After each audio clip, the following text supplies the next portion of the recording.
So is this one we're focusing mainly on gut health, which is something I don't know an awful lot about? Yeah, Yeah. is that kind of Yeah, so as a nutritional therapist, I decided I wanted to specialize in the gut because the gut pretty much connects to absolutely everything. So whether we're talking about our immune health, whether we're talking about our mental health, whether we're talking about our hormones, it doesn't matter. There is a gut component to all of it. And I suffered hugely from gut issues myself for many years, and I just thought it was normal.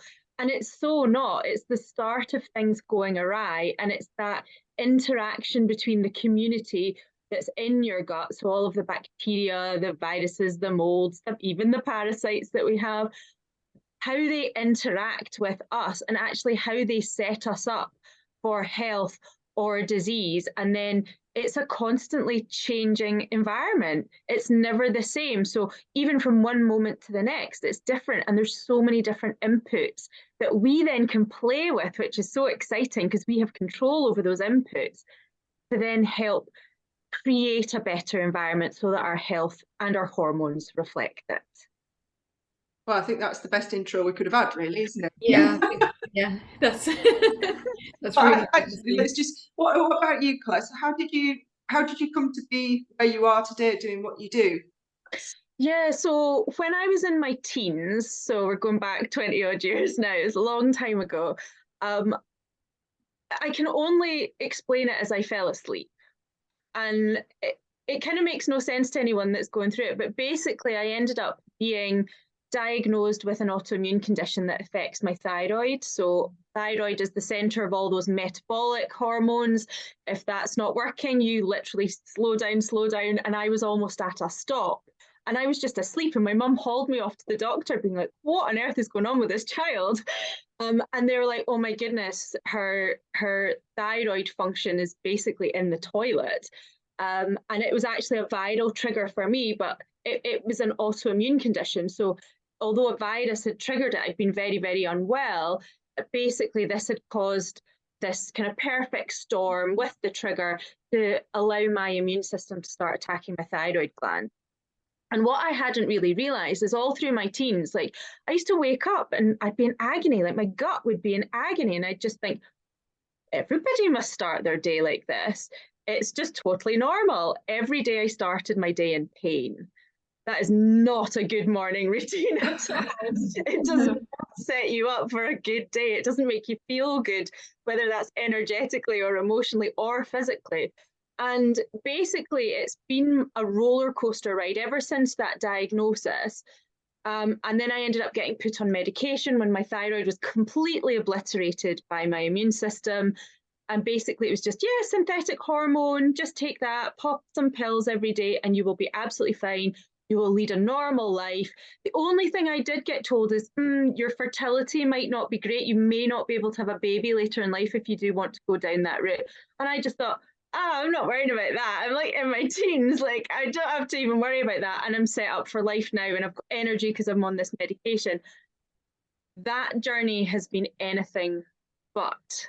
So it is a hormone journey, really, for me, which has significant gut components. Now, I have also had horrible yeast infections.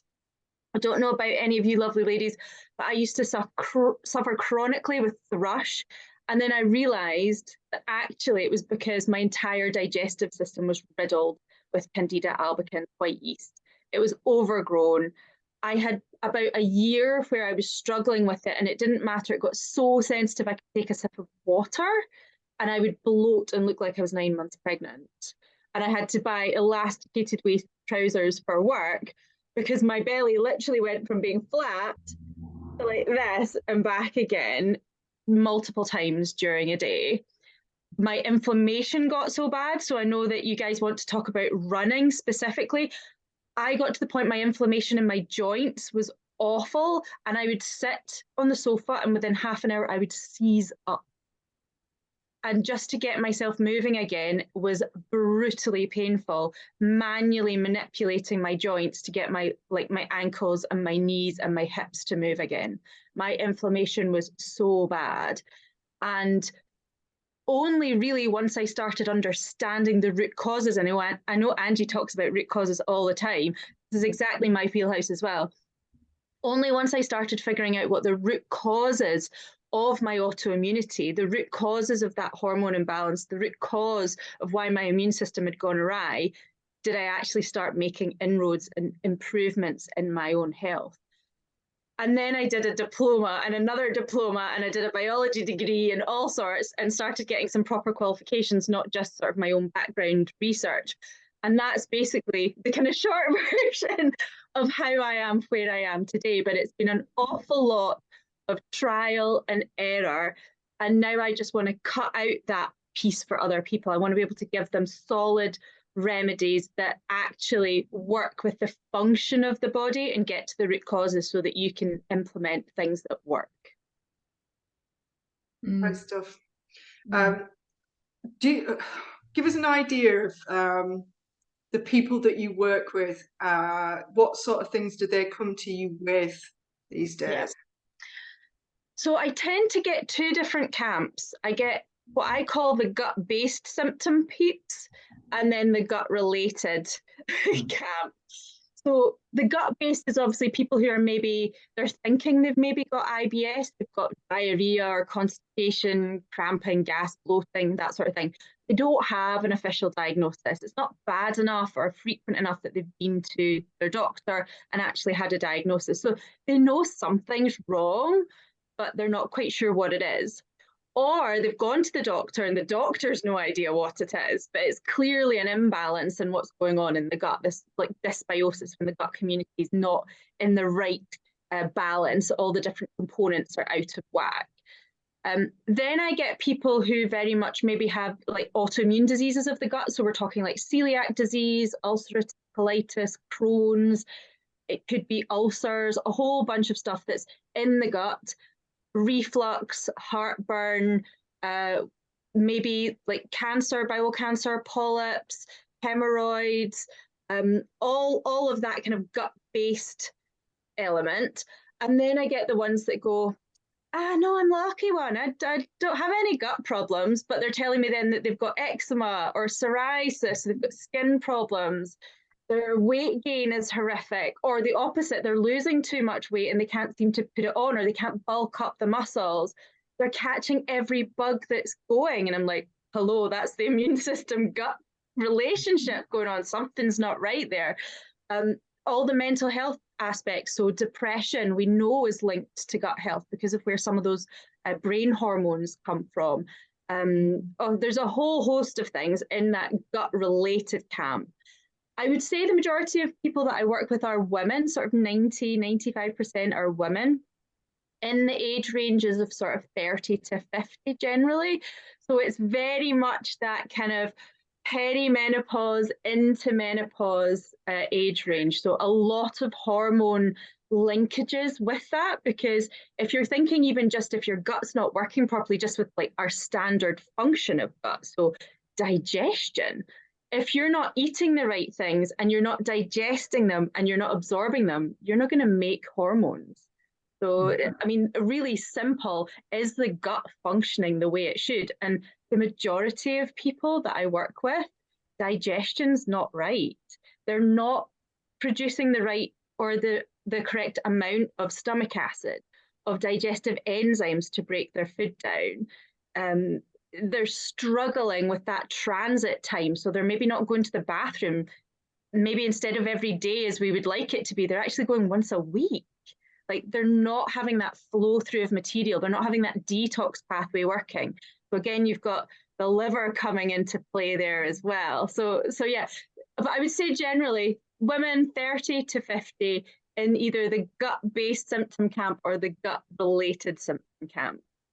And do you notice an increase in people coming to you at menopause because things have changed? And if so, what kind of changes do they experience?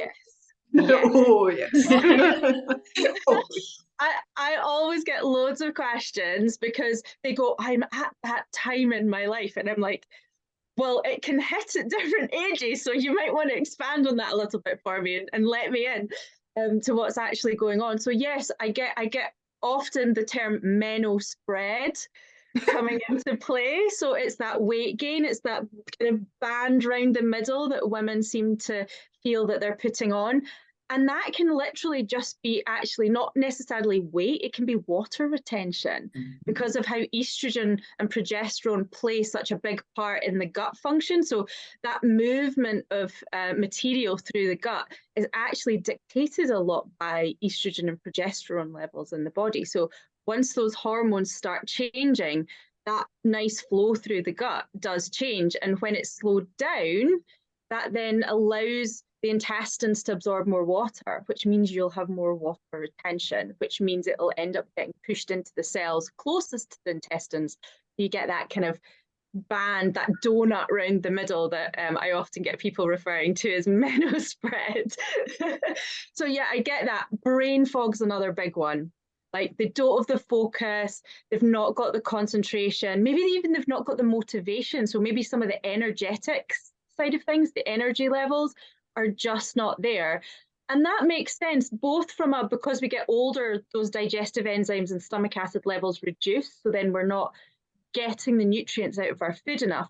But when we have that change in the hormones, we also see a corresponding change in the gut community balance, which means then the function that it has for us changes, and that can affect how our brain works, the energy that we have, if we're able to do as much exercise as we used to, if we can put on or maintain the muscle mass that we've got. So yeah, there's I would definitely say they're probably the two biggest ones that people mention to me.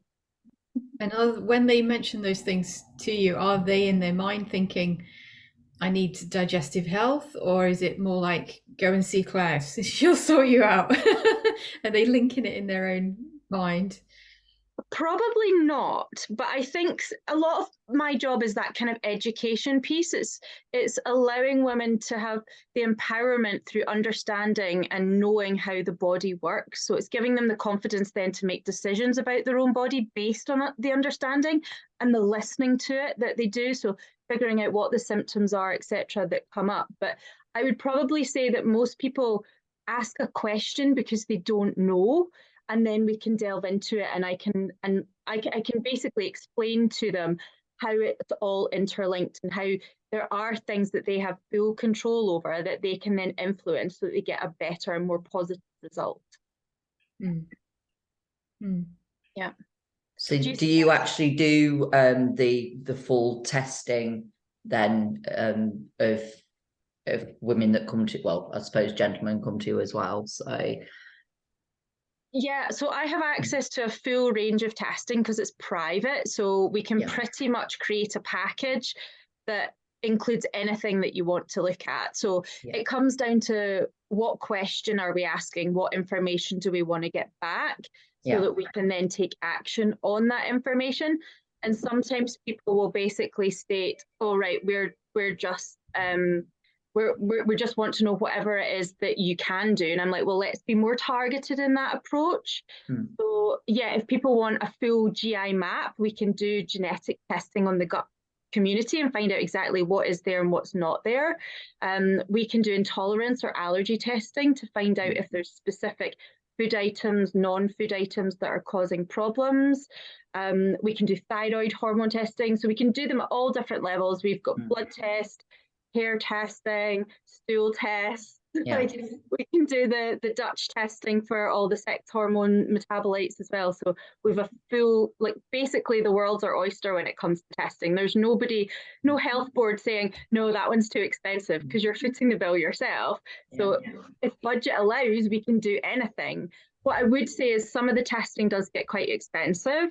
And then what you can do is through questioning and consultation with myself, we can then figure out where the best place to start is without necessarily having to do a test. We're taking a smaller, like, punt in the dark with it, but based on research and how somebody's feeling and that holistic view of what's going on for them, I can figure out a starting place, and then we can see what happens, see how the body reacts, see how you feel, because at the end of the day, that's what matters.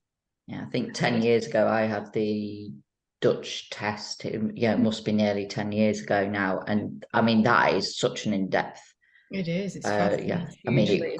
covers so much. Yeah. And there was stuff in there that I was like, oh yeah. And yeah, so yeah, it would have been 10 years ago, and it was like DHEA was way down, cortisol was spiking at the wrong times, went on DHEA, my B vitamin, just altering some very, very small things made a huge difference. So yeah, it was so what with the sort of with once you get an idea of what testing to do, so is it do you advise a lot of dietary changes as well? Yeah, so we normally start with the basics. So that is, what are the inputs into the body in terms of the food? So we can look at specifically, is somebody eating the right things? Like, are they supporting their hormones? Are they supporting their muscle mass? Are they supporting their weight loss? Whatever their aim, their goal is.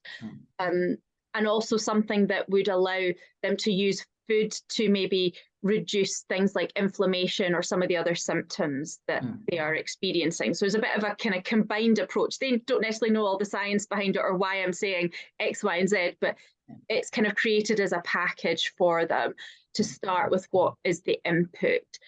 What we then do is look at, well, okay, if we've reduced what's going in that's causing a problem, what's the current state of play with the vitamins and minerals? Like, they're hugely important. And especially for women, as we get older, we're relying on those minerals a lot more based on the fact that we're having like responsibility for some of those hormones going from our ovaries to our adrenal glands. So minerals are massively important, and we probably underestimate the importance of minerals. So I like to do deficiency testing.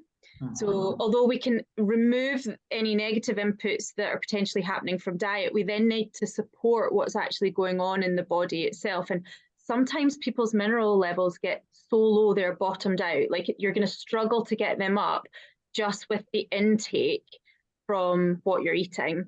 So I will do therapeutic doses, where for a short period of time you're actually on quite a high dose of minerals just to get them up again.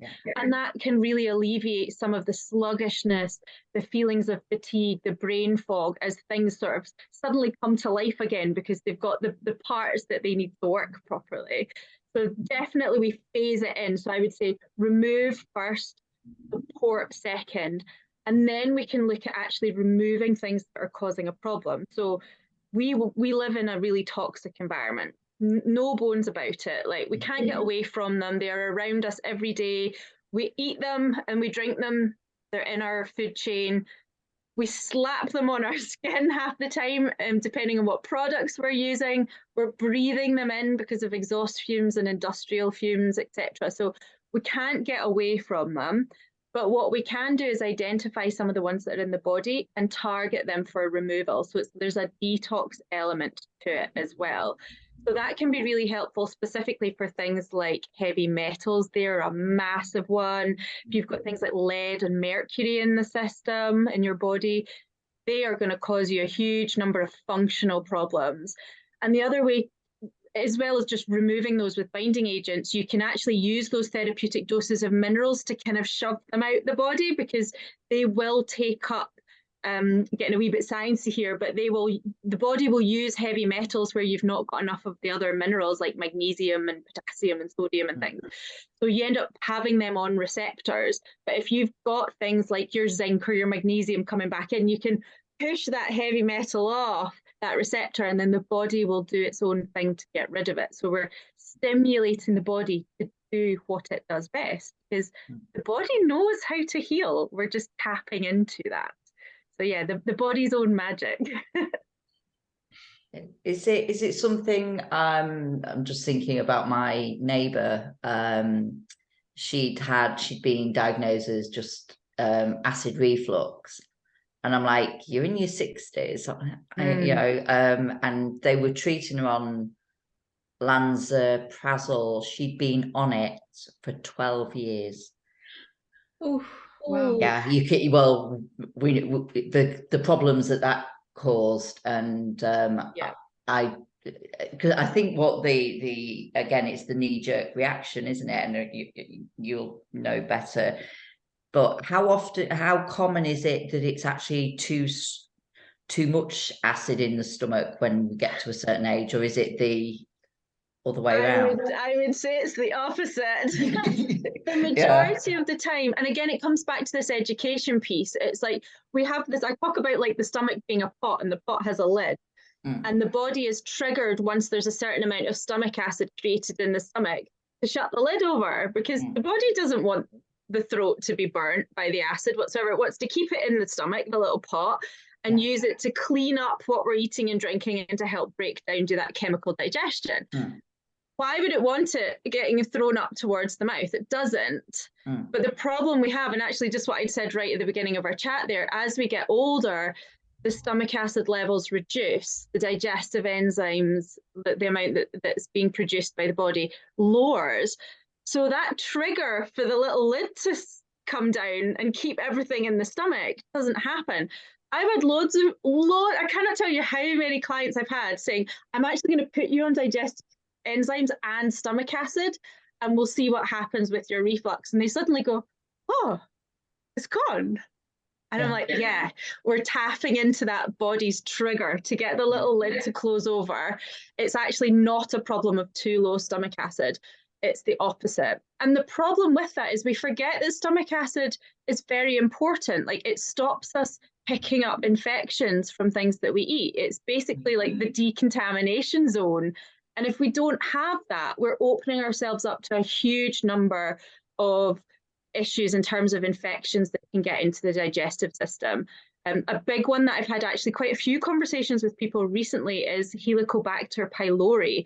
So this is a really nasty spirochete. It's kind of like a corkscrew shape. It actually drills into the sides of the stomach because it can tolerate quite an acidic environment. But then it will also lower the amount of stomach acid that you can produce. So again, often H. pylori infections go hand in hand with reflux. And even people who have been diagnosed with GERD, like the official reflux disease, it's actually just an issue with what's going on in the stomach. So it's really important to understand how the body works and tap into that and then see what happens. So with sort of like if you've got somebody that's obviously with gut issues, and there's a lot of people that still are not willing to go and seek out somebody like you, whereas I have to say, if I had gut issues, I would be definitely seeking help. What sort of and again, this is a very, very broad question. As we get older, what foods are you finding that can create the biggest issues? Are you finding? I know that's a very, very broad question. Yes. There are certain things, though, as a kind of rule of thumb, I would say that as our hormone profile changes, so estrogen has this amazing protective effect in the body. It makes us have lush hair, glowing skin, we look plump, we get all the curves in the right places. We lose that, obviously, as our estrogen levels reduce. The gut itself, there's certain bacteria that eat estrogen. So that causes that microbiome, that gut community to shift. So what I would say in terms of as we're going through life and we're pre-perimenopause, is that even a thing at the moment? Perimenopause, menopause. So we forget that this is a trajectory that we're on for our entire lives, rather than hitting it and suddenly having an issue. It gently goes, the hormone profile gently changes, so we're gently going into this at all times. I would say that the biggest things, because of even just if we're looking at the estrogenic changes, so that lack of protective effect and the change in the gut microbiome, is sugar. Sugar is a massive one. And because sugar is pro-inflammatory, so it creates inflammation, we then end up with other downstream effects of that. So when we're looking at combating that, because we've not got as much of that estrogenic protective effect, which can have a kind of antioxidant almost effect in places in the body, we need then to eat what is all the kind of plant-based antioxidants. We need to make sure that we are boosting our antioxidant intake for that to combat, and we'll find we need an awful lot more of them as we get older, because that protective effect is lowering and lowering and lowering. Then if you look at the gut community just changing, sugar feeds the gut bacteria that we don't want a lot of. So I always talk about it as like a seesaw. We want lots of the good guys and not a lot of the bad guys. We still want them, but we don't want a lot. But most of the time, and especially if you eat a lot of refined carbohydrates and sugar, your seesaw's this way. You've a lot of the bad guys, and that's when they become problematic. And then you've not enough of the good guys, and then that is also problematic because they do a bunch of things for us. Our good bacteria actually produces anti-inflammatories for us. So if we've lost some of that community, we're not getting that anti-inflammatory effect either. Yet we're getting a whole load of waste products that are very damaging from the bad bacteria that we now have too much of. So sugar is a big one on several fronts. Refined carbohydrates also can cause a lot of women problems. And actually, when we lose some of that good gut bacteria community, we lose the ability to have our bacteria break certain fibers down. So carbohydrates are quite fiber rich. We often find then that is a cause of bloating, of gas, of more water retention, because it slows gut transit time down. So yeah, sugar and refined carbohydrates definitely can cause a problem. Whereas what I would say is if you are able to increase your protein intake, increase your colourful fruit and veg, so that kind of eating the rainbow aspect, do that to start to combat things. And that actually comes down to habits. If you've been eating your takeaways and your fried food all your life, as we transition through perimenopause and into menopause and postmenopause, that diet's going to be really problematic for you. So it's being able to change things on that one by one, slowly add things in as you go basis, so that when you do get to a certain point, you've shifted your diet. It's a lot more hormone supportive. It's a lot more gut microbiome supportive. It's a lot more mental health supportive in that regard, to immune system supportive. So it spans absolutely everything, but it's I would definitely say our sweet tooth, and the fact that our food chain puts so much sugar into things as well is really, really problematic, because a lot of women don't actually know how much sugar they're intaking each day. If they're having ready-made foods or sauces and things, there's so much sugar, and also salt. Salt can be a problem too, but there's an awful lot of sugar in a lot of pre-made foods. I was surprised. I was looking at, I won't name the brand. It's a diet brand of, and it was a hot pot. And I was just like, out of curiosity, I'm going to see what's in this. What on earth has sugar got to do with a hot pot? You know what I mean? And I'm just like, oh my God, you know, it was, with the sugar, because sometimes women don't always listen to the fact that the refined grains, what effect, so we go for the vanity aspect, so not talking about the weight, what effect does that have on the skin? Oof. Glycation. Sugar can basically stop our skin being as flexible. So we always talk about collagen, don't we? And we need a whole bunch of things like silica and vitamin C and all these amazing things for the body to produce collagen. But as we get older, that ability can reduce. When you add sugar into the mix, it's like stiffens everything, so you don't get that flexibility. It doesn't have the plumping. I think of it almost like the concreting of the wrinkles. It stiffens everything, and the wrinkles that are already there just start getting deeper and deeper, more pronounced. They might have been just around the eyes when you smiled or laughed. They're now there all the time. So sugar is hugely aging. It will enhance that aging appearance. It will accelerate that aging process. So you will age faster, and you will see it and see the lines a lot deeper. So yeah, if you cut sugar out, one of the biggest things that happens is that inflammation calms down and you reduce that glycation element. And I think what we also forget, so if we're seeing it here, it's also inside of us. So for women, there's also an increased risk of like cardiovascular disease because the walls of our arteries have exactly the same thing happen. If our skin is showing a stiffness and we're starting to see that concreting of the wrinkles into the skin, we're having a stiffening of the arteries as well. So we're not going to be able to go running. I'm just checking mine now. Checking the camera. So yeah, I don't have sugar, so you're okay. It definitely impacts not only how we look physically, but also our performance, how the body's working, how the blood's pumping around, how our muscles are going to work.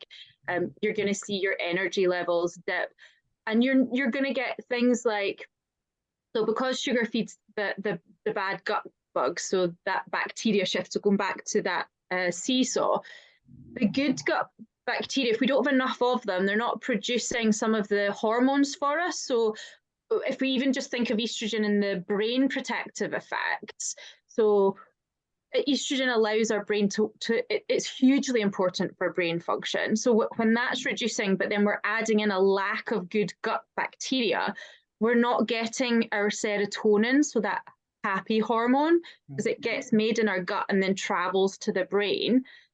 Often we'll find in sort of perimenopause, menopause, postmenopause, sleep is hugely affected. And that again is because that serotonin that's made in the gut is a precursor. So it gets converted into melatonin, which is one of our main sleep hormones. So you can start seeing issues with insomnia or waking up in the middle of the night, waking up too early so that we're not getting through enough sleep cycles to get proper deep sleep, memory conversion, detoxing of the brain and the body. So there's huge repercussions when you start adding all of that sugar in on an internal basis as well as around our eyes. What's really interesting though is the fact that you've listed the two main, I'm going to say, food groups. I know sugar and processed carbs aren't food groups, but for runners, they often are. And I speak openly about this as a runner myself. I know that if I'm training for an event, it doesn't matter how long the event is, or if I'm upping my training in some way and I'm trying to squeeze that in between work and calls and clients, then grabbing something before I go out for a training run, I need a quick fix of energy. It's going to be sugar of some kind or processed carb of some kind. The two things that you've named as going to accelerate the problems, potentially exacerbate any problems like aches and pains, joint issues, muscle aches, recovery, all these things that we are really aware of as runners.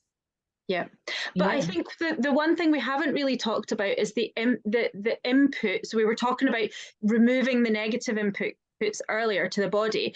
Exercise can be positive and it can be negative if people are not doing it in line with how the body works. And everybody has a different metabolism, a different physiology, things that their body is able to do.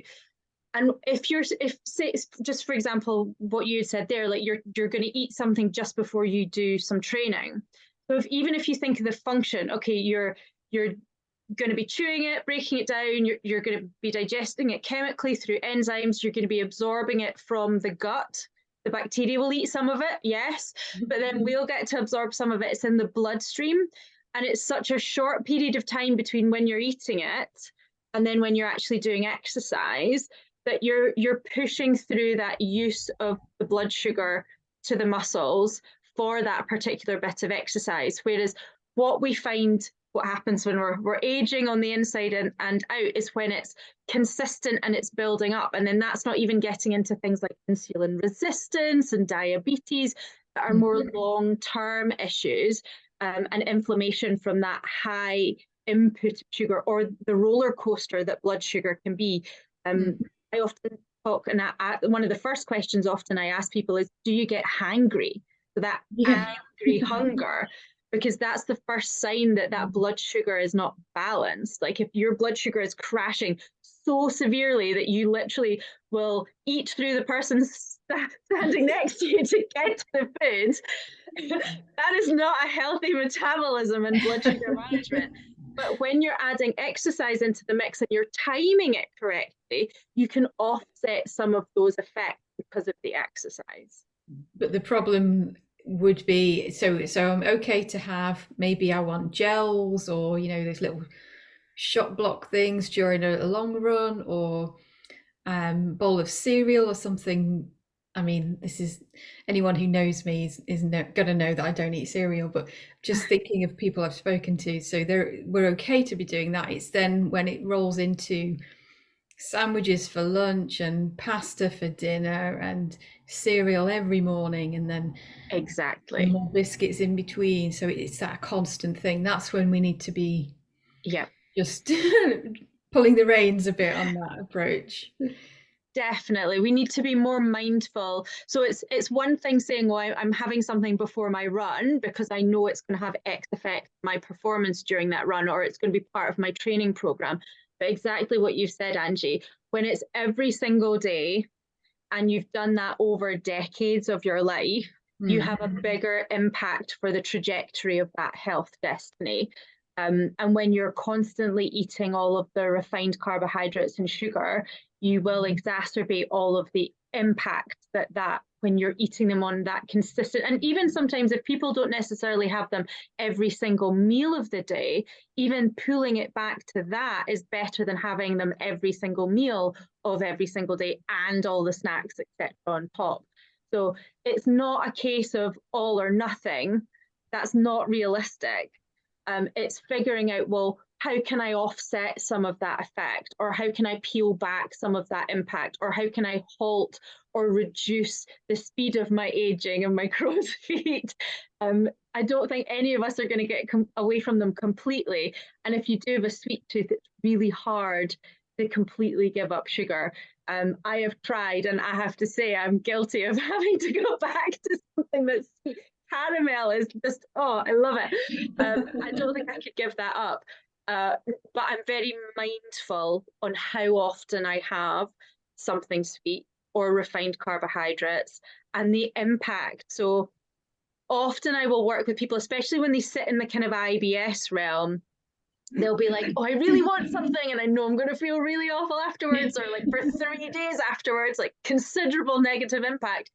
And they still choose to have whatever it is that they know that is going to do that. And that is something mindset wise that they could decide to work on. I do a lot with simple swaps. So we're looking at a habit, and instead of changing the habit, we're just swapping in a part of it for something that's healthier, a better choice for them, that's going to alleviate some of those issues. But if you've got somebody who would still rather eat their, for example, slab of brownie, have 3 days worth of agonizing belly impacts, you're gonna, like, I'm not here to tell somebody not to do something. I'm here to work with them. So if they still want to do that, my job is to say, well, okay, let's understand what's happening, so you know what that process is and why you have 3 days worth of gut ache or cramping or gas or bloating, whatever it is. And then how can we then start working other things in that offset that? Maybe we get it down to 2 days instead of 3 days. Maybe the pain's not quite as bad. Maybe we do some stuff on the pre-eating the brownie slab side of things that make the journey with the brownie through the gut a lot easier, and then it offsets some of those impacts because you're combining it with other foods, etc., in the gut. So there's lots of different things you can do, but it's down to how you weave things into your lifestyle.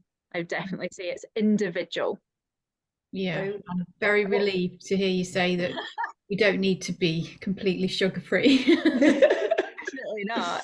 And there's no judgment. It's always a safe space. Like, I've been out to dinner with people, and then they kind of look across the table at me going, am I going to say anything? Why would I? Like, Yeah, I don't mind what you eat. I don't care what you eat. I just want to enjoy my food. Like, I don't care what you're eating.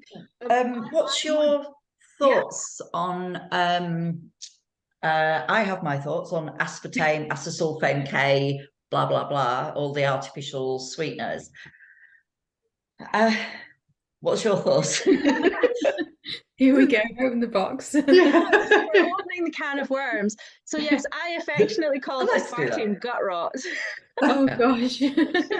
So I think there's an awful lot of learning still to do with some of these additives and these like things that are artificial sweeteners and things that give mouth feel, especially when you're thinking fizzy drinks, etc. Even some of the energy drinks. There's more understanding there on the scientific side of things that we need, so more studies, but we do already know that there are negative impacts on the gut, even just with the bacterial community. We know that it has an impact and it's not a good one. So if you're sitting there every dinner, for example, and you're chugging your fizzy drink or your energy drink, you over time, and again, it's maybe one instance is not going to tip the balance for you, but if you're doing that every single day, that is going to cause a significant negative impact later in life. Does it still have then, because again, there's a few studies, one that say it doesn't impact insulin levels, and then other studies are saying it is it a bit, it depends on who it is? Without knowing the specific studies, I always like to, it's like testing. Every test, there's a pro and a con, and it answers a certain question and there's limitations to it. It's exactly the same with the scientific studies. You've got to look at, well, how did they do it? Did they have a control? There's all these inputs, these different bits to how a scientific study is made up. And it's then going back, like, how big is your study group? Like, are you taking a very small group and then extrapolating that for the entire population, and is that realistic? We don't know. Or is there some variable that they've not taken into account within their study group that just nobody was aware of? And because some of the research is still quite new, it might be that there's something in with some of the study group, because we think of study groups being perfectly healthy people. They're not. And I suppose as well, if you're having to test the safety of something to go into the food group, should we not just cut it out of the food group and don't have it? If you're having to, you know, if it's a chemical and we're doing that, don't have it. Yeah, and it's really difficult. And the other thing as well, even with some of the testing, you'll get certain bodies globally even saying that, oh yeah, this particular food item additive is fine, and then we know we've got scientific studies that say the opposite, and it's not joined up. And then you get into the wider global, like, political side of things, and I always think it's hilarious, because going back to some of the diplomas that I've done, you get taught very standard nutritional medicine, and it says one thing, and then you look at your own personal experience, all of your like experience through your own practice when you've been working with people, and you're like, even what I got taught in my diplomas and my degrees is either outdated, science has moved on and we know otherwise, or it's just blatantly wrong. And sometimes the government guidelines also state that, and the government guidelines are just wrong. And it's so frustrating. Again, it's that education piece. When I work with somebody, it's how do I allow them to understand what their body is saying to them based on the function and then the symptoms that are going on for them. And that's the most important thing. It doesn't really matter what the government says or some of the charities that deal with certain complaints that deal with the digestive system or blood sugar. How is it for the individual? I always bring it back to the individual that I'm working with, because if it doesn't work for them, it doesn't matter how many times I can say it does work, it's still not working for them. And I would rather we move on to something else and find something that does work for them and alleviate some of the issues that they're having and get them working towards and achieving some of the milestones towards the goals that they're wanting to achieve too. I think sort of like the frustration, and it'll be more so in your field, is that we're so obsessed on what we look like here, and the biggest thing that's affecting what we look like is what we're putting into here. And you know, you've got all these expensive collagen supplements and blah blah blah, You see, I think you might like. I've got bone broth doing there from my local butchers. I get all the bones, and all his bones go to a bio fuel place that he does, and me. So, but yeah, so he does all stuff like that, and I've got to say, since I've put that back in again, because I've got out of the habit of not doing it, it's made such a huge difference. Bone broth is so healing. We've not even touched upon things like the gut lining, the barrier between what should stay in the gut and the bloodstream. What happens when that's not actually working the way it should? And it's so thin as well that things that should stay in the gut and be processed and flushed through, if they're then getting into the immune system, so into the blood, which is part of the reason my autoimmunity started in the first instance. So leaky gut was a massive part of my healing journey, getting that permeability of the gut lining sorted out. If that's not there, there's a huge host of ramifications in terms of the immune system for the body. But bone broth is actually one of the most healing foods. It's very gentle as well on the gut, other than, I would say, I always like a caveat. So I'll caveat it if you have histamine sensitivity. It's quite high in histamine, so it can be activating. We'll talk about that later. Yeah. But bone broth's amazing. And if you think about even going back to some of the more ancient medicine traditions, it's the part of the body that you feel you want to heal or support, you eat the part of the animal that is the same. And so even if we think about bones, we've got all the minerals in the bones, we've got the ligaments, the tendons, all of the joint capsules. When we're pulling all of the nutrition out of them, we're feeding ourselves with that. And that is going to help soothe the gut lining, heal the gut lining, calm the gut environment, and all those minerals, going back again to that mineral conversation we were having earlier, when we're talking about later in life, especially for women because of hormone profiles, minerals are hugely important. So bone broth is a fantastic way to get some of those minerals into the body. And I have that awful thing as well. I've put a lot of offal back into my nutrition as well, put a lot of liver, and again, because it's all organic, it's not a stressed, highly farmed animal, heart, ox heart, and I just love watching. He lets me go around and watch him butcher it, and he goes through everything and how to choose a healthy animal and stuff like that. Yeah, so it is me and the butcher just go through so many things, but to the quality of the food, you can just really tell how your gut actually does feel. Oh, completely. And we forget that when we have conventionally farmed meat, it's muscle meat. If you look at wild animals, they don't eat the muscle meat, they eat all the organs, and they leave the muscle meat for the scavengers because the nutrition is in the organs. And even when you look at the most nutritionally dense foods, definitely the top 5, I want to actually say the top 7 are all organs. They're all organ meats. So isn't it the indigenous tribes that the chief always got the liver? Yeah, so some of the cultural aspects is that your most important people got the most nutritional organs out of a kill. So yeah, exactly that. And of course, definitely. And when you think about conventionally reared meat, it's pumped full of antibiotics, whether they're ill or not. It's given as a prophylactic, so they're not sick, they just get pumped full of antibiotics anyway.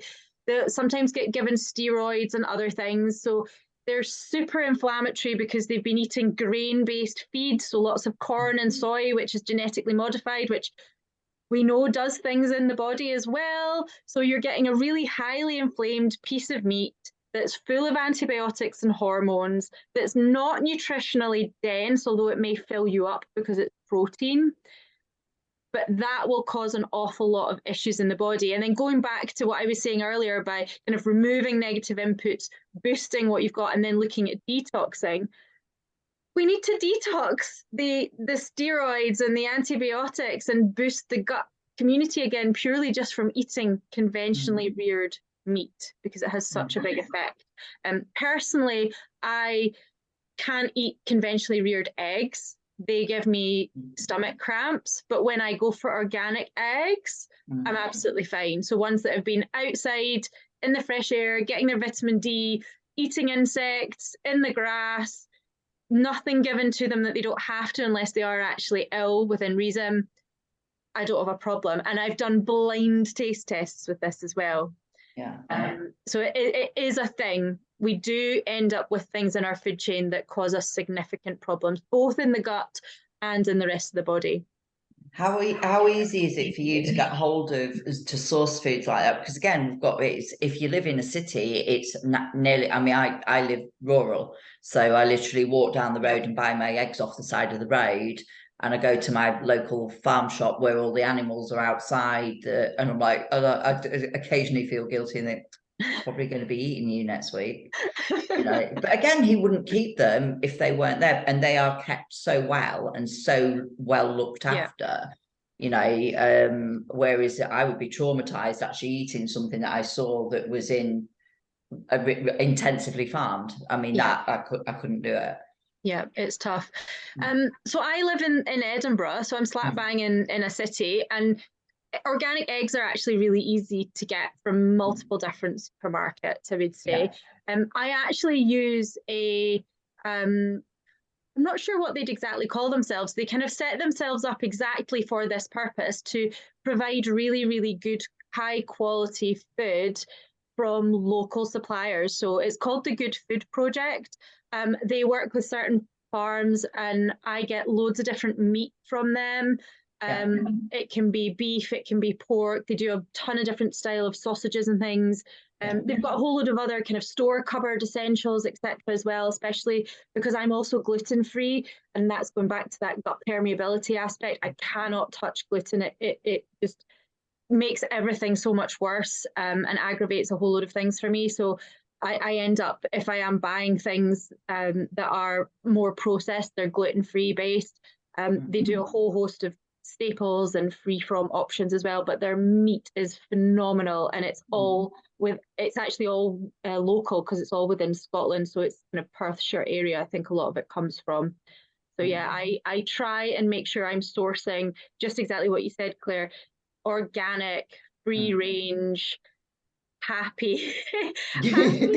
Happy, healthy. Yeah. Happy, healthy animals, because I know that I feel happier and healthy because I'm not eating all the things that conventionally raised meat contains. Now, don't get me wrong, I do go and eat out, so it's not going to be the same, but when I'm at home, it most certainly is. You can tell a difference though, can't you? When I was working in the US, and I tried to keep, because I'm keto pretty much, purely it controls my migraines, it's not for any other reason. I felt terrible, and all I did was eat keto, but it's the quality of the meat. I put on 10 pounds in 8 days. My stomach, when I'm sat at the airport and I'm like, oh. And that was just, and I didn't eat really bad or anything, what I thought was really bad, but again, it's the quality. So it's quite... And again, that's probably tapping into some of the differences that you have from country to country. Because the UK used to be part of the EU, we've had kind of historically all of the stringent regulations that the EU has around food. Don't get me wrong, I still disagree with some of them, but historically we have had that extra ring fencing in terms of the quality of our food. The US, America, totally different ball game. There's a lot of stuff that are completely banned in the EU and still within the UK now that we're out of the EU, that are used regularly in America. So yeah, the food chain quality is quite different. Just going on that, there's a few points that I wanted to pick up. And we're not going to have time, I don't think, to cover all of this, because I could, you know what I'm like, I could be here all day discussing this. The organic thing is one thing I wanted to pick up on, and also, if we've got chance to talk about the flip side, we talk a lot about eating enough protein. What if you don't eat meat? But going back to the organic thing, do we need to eat organic for all of our things? Are we aiming for everything to be organic, or is it just a select? Is it just Great question, Angie, because obviously there is a significant cost implication as well to eating organic. Now, if somebody has no budget constraints and they want to buy everything organic, fabulous, amazing, go for it. However, there are certain things that you can get away without having an organic option for. The Environmental Working Group, again, this is an American website, but they've done a whole bunch of testing over where the pesticides and the herbicides and insecticides sit mostly within the fruit and veg world. So they've got their clean, I think it's 15, and then they've got the dirty dozen as well. So the dirty dozen are the ones that if you can get organic, and the clean 15 are the ones where actually you can get away with just having a normal non-organic version of. So there is certainly a balance there. What I always advise my clients is just to start with one thing. If there's one thing that you eat loads of, and for me, that's going to be eggs, because I am a meat eater, I'm going to spend the money on my organic eggs because I love them. I always feel so much better when I've had eggs. I get stomach cramps if they're not organic, and I know I do. So I will always, if nothing else in my kitchen was organic, the eggs still would be. So yeah, start with where you're at, and if it's just one thing that you can change, go with that, and you can build from there. I would say if you're getting organ meats, you want them organic. There's absolutely no way you want like liver that is conventionally raised meat whatsoever. That's our biggest like detox organ that just accumulates everything. You do not want to be eating all of the toxins that are in that. You want something that is organic to do that. In terms of your other meats, you could swap what you're having slightly. So rather than going for like a chicken, you might go for pheasant or quail or something that's more kind of wild almost. Venison is also great, especially if it's wild caught salmon. They're not necessarily organic, but they're going to be exposed to less of those toxins because they've not had as much of a kind of human input in terms of like the antibiotics and things, but they're not technically labeled as organic. Protein is our most dense. In terms of nutrition, it's the most dense. So going back to those like top foods that you want to eat, it is still going to be your organ meats. But you mentioned being vegan there, Angie, and I think that's a really good point because a lot of people, men and women, they'll clean up their diet, and part of that will be actually going vegan at some point and seeing how they cope with just eating plants. It happens a lot. Nothing wrong with it. It's a real big lifestyle change in terms of shifting your diet. It is still in the nutritional world, it is an extreme diet, just as keto is, or carnivore, because you're significantly restricting what you're eating. However, it works for certain people. However, with the protein aspect, because protein is what makes us feel full, it stimulates those satiety hormone signals. It's really difficult on a completely vegan diet to always get as much protein. That's not even going into all the different types of amino acids and things that you need to get, which are the building blocks of protein. You also have the issue that plants can't move. So in the wild, as they're grown, they will produce chemicals that make them taste nasty, give you upset tummies, whereas your cow or your sheep can run away. They don't need to do that, they can move. So there are parts of and bits within the plants that are actually going to prevent you being able to use the nutrition that's in the plants, which is an added complication in terms of being able to digest and absorb things. So, for example, it could be that you've got a certain amount of calcium, for example, in your spinach, but you've got what's called a bioavailability factor, and it might only be 5%. So you might be looking going, oh, I can get all my daily calcium if I eat a giant bowl of spinach. But actually, no, you're only going to be able to ever get 5% of that. So then you need to eat like 5 bowls of spinach because of the bioavailability factor, because of all of these chemicals that plants create to stop us being or wanting to eat them. So yeah, I'm sure you'll have heard of oxalates and things within some of the plant families. So yeah, that can be a real problem. I have a really nifty solution for this, because I like to talk about simple swaps. And I always say, if you're worried about your protein intake, whether you are a meat eater, you eat both plants and meat, or you're just a plant eater, it doesn't matter. Seaweeds, microalgae are amazing. So like things like your spirulina and your chlorella, fantastic as like a multivitamin and mineral. So going back to that nutrition, great.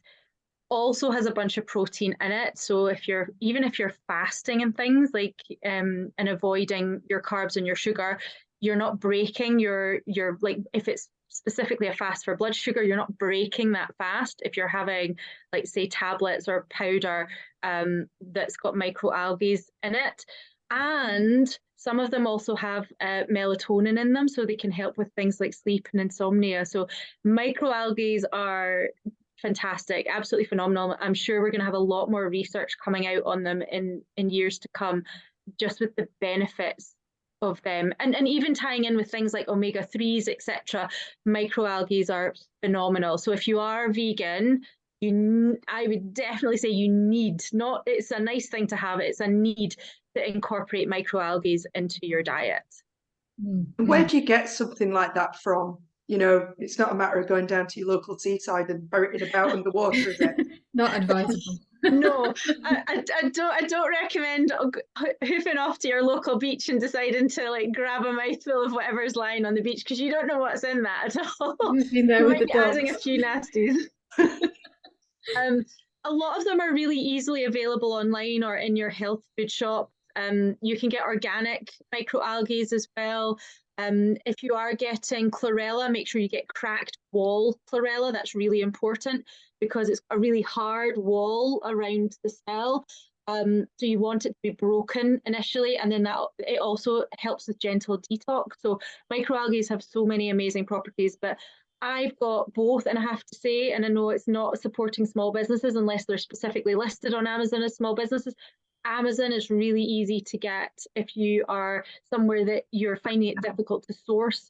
Amazon is actually really great for both spirulina and chlorella if you're after those two microalgae in an organic form in tablets or in powder. People like adding them to smoothies and things. I prefer just to take them as tablets.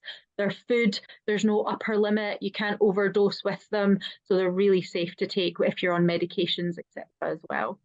So kind of, I'm just going to use the term here. It's not one of my favourite terms, but like it's a superfood. Superfood, for want of a better way. Yeah, kind of. What else is there? Are there any other? I mean, that seems to be your top. That seems to be like everybody should. Not everybody. I hate everybody should. You know, Yeah. always, never. Yeah. But all right, allowing for that. Microalgae are a good option. Is there anything else, especially for people who don't eat meat? You know, because they are like a significant disadvantage from the protein perspective, but even not from a protein perspective, what else is there on there on the top of your list for helping people, most of the time, improve their gut health? You know, your average. Yeah. I love this as well as a simple swap if you've got a bit of a sweet tooth, but dark berries. So you're still getting a bit of sweetness, but you're also activating some of your taste profile for some of the sour and more of the tart, sharp tastes that you can have. Because when we have sugar a lot, the tongue gets really lazy. It stops picking up the bitter and the sour and the umami and all the other like flavor profiles that we have. And it just wants more and more sugar to get the same hit in the brain from the chemical receptors. So stimulating other parts of that like taste profile are really, really helpful. So berries are fantastic. Obviously, your standard ones are like your strawberries, your raspberries, your blueberries. If you can get hold of blackberries, amazing. Cranberries, gooseberries. They've got that kind of slightly puckering flavor profile, which is amazing, but you're still getting all of that color. So even if we think about what the gut loves, and we know that there are certain bits in fruits and vegetables that give them the color. So going back to eating the rainbow, it's these polyphenols. So they're going to have protective effects or cofactor effects for absorption and digestion and all these good things that are happening in the gut. So you're adding in the antioxidants, you're adding in anti-inflammatories, and all the different colors correspond to different types of antioxidants, anti-inflammatories, different plant nutrients. So the more different colors you can get is just going to be really helpful, both to how you feel, but also how your gut functions, because there's fiber in those too. But I love berries because they're also really transportable. You can have a tub of them, pop them away, you're at your desk, like snacks, amazing, sprinkling on top of things. They're super versatile. I just love berries. Brilliant. I'm conscious of the time, Claire. I think we could probably do another 2 hours on this. Yeah, I've got tons of questions. It's just like, and they're all my personal questions now as well. You know, there's always like, oh, what about this and what about that? You're entitled to say, Kelly, just book an appointment. I go, okay. I'm just thinking of people who speak to me and the questions that come up. I'm not vegan. I don't eat organ meats. I probably fit in the middle ground of all of my clients. So I'm here as a representative of all of them. They're all standing behind me going, ask this, ask that. Yeah, I will eat. I do go off keto, but I pay for it. I get a migraine, so I'm like, I made an informed decision at Christmas. I did, and 72 hours later, I'm like, I have the mother of all migraines. So I'm like, yeah. Oh. So yeah, it works for me, but I don't use it on anybody else. You know, so I wouldn't advocate it. And it's I don't find it that restricting really, but it's all food that I like. So yeah, which helps, doesn't it? It's easier to be on a restricted diet if the foods that you're restricted to are foods that you actually enjoy. Yeah, I think the biggest thing there as well, what you were saying, Claire, is that when you eat something else, you have such severe ramifications. You're saying with the migraines. What's fascinating for me and a lot of my clients is when we cut out, so when we do some of the intolerance testing, and they're like, oh, but I eat that all the time. And I'm like, right, well, let's take it out. Yeah. And then you can do a challenge test and actually see how your body reacts to it. Because when you eat something all the time, the body stops reacting in the same way because you're not listening to it, and it just copes with the constant input. But you maybe just feel tired more of the time. You're more susceptible to infections, that kind of run down aspect. Whereas when you cut it out and the body has time to mop up latent infections, do some healing, some clearing out, suddenly you input it again and the body's like, oh, no, what are you doing? And you get quite a severe reaction with it because the body's now screaming at you because you've not had it for a while. So it's really amazing that you're listening to that. You're aware of it, you're listening, you're paying attention, and you're taking action on it. I think I was at my worst getting 9 migraines a month, which is really debilitating. And it was a chance thing, read an article by Dominic D'Agostini, who does a lot with keto and stuff like that, and I just read it and it made sense. It's a neurological issue, and it's worse, you know, a loose feeling in my face, my hands, you know, couldn't talk. A lot of people would probably be relieved that I lost the power of speech. However, it's actually really frightening. And and so I'm like, and occasionally I'll make an informed decision. I know, but oh my God, that cheesecake is so good. I'm going to have it, and there will be a consequence, you know. It's a personal choice. So yeah. It's all individual as well. It's individual, but I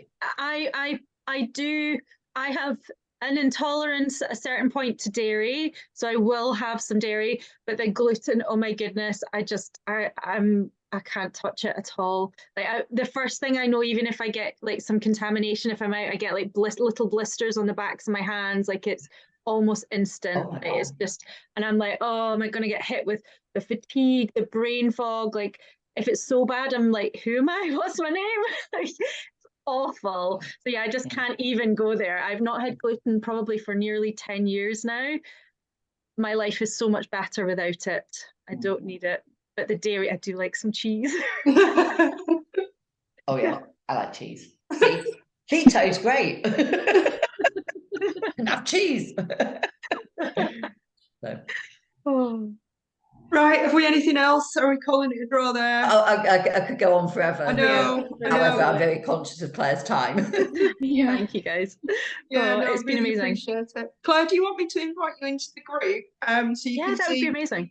Yeah, well, then you can see when I post, and I can always say when we post your interview, you know, Claire's in the group if you've got questions or you want to book an appointment, etc., etc. In fact, on that basis, I'll ask my usual question at the end. Is there anything we've not talked about that you wish you'd had the opportunity to talk about? Oh, there's probably so much. I think we just have to do another round so we can delve into everybody else's questions. Because obviously there's more in terms of like where you are in your cycle. There's lots of different things if you're cycling versus you're not cycling. So yeah, so if you've gone through your perimenopause and into menopause and post menopause and beyond. So yeah, there's loads of bits. I mean, we could have talked about intermittent fasting. There's a whole remit that we still could have touched upon. So yeah, I think if you do want to have any further conversations, I'm very much up for that as well. Right, well, part 2 then, definitely. Yeah. Let's organise that. Intermittent fasting, I'd be really interested to hear about that and your take on it as well. And then the other thing was just to give you the opportunity to say, how do people find you? I mean, I can see it's Tingle and Glow Nutritional Therapy, which is kind of cool. Yes. Yeah, so the easiest thing, so I'm on both Instagram and Facebook, so you can get me under Tingle and Glow Nutritional Therapy. I think it's just at Tingle and Glow, and then it's actually on Facebook, and then on Insta it's at Tingle and Glow _ wellbeing. But you'll find me, you'll see all the pink kind of branding.